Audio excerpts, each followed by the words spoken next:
আসসালামু আলাইকুম। পরন্ত বিকালে দুই চারটি কথা বলার জন্য ব্যাক ক্যামেরা থেকে কিছু কথা বলবো। সূর্য আস্তে আস্তে অস্ত যাচ্ছে, সেটা 2 মিনিটের মধ্যেই মোবাইলের আয়ত্তের বাইরে চলে যাবে। দেখুন, খুব স্পিডে সূর্য ডুবে যাচ্ছে।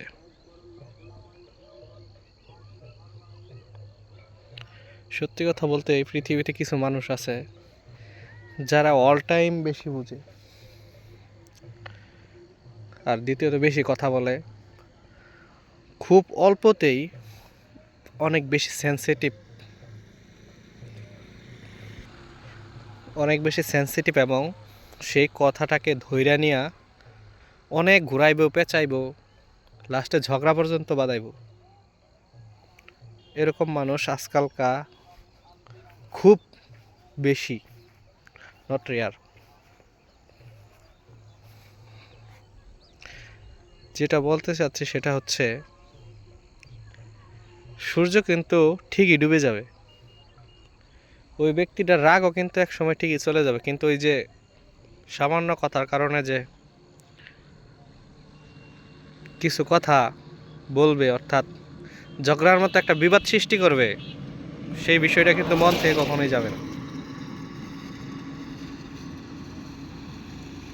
এটাই হচ্ছে বাস্তবতা।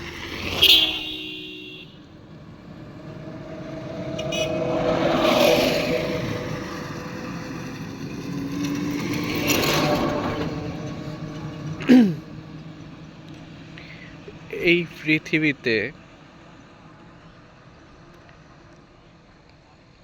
এই পৃথিবীতে আমরা খুবই একা।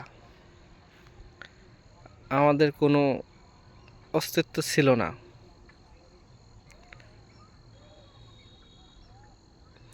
যত কিছুই আপন, যত মানুষকেই আপন ভাবেন না কেন, টাকা না থাকলে নিজের পরিবারও ঠেস মারেন।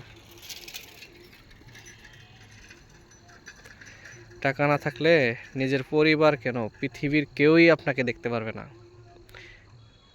এই কথাটা চিরন্তন সত্য, এটা আপনাকে মানতে হবে।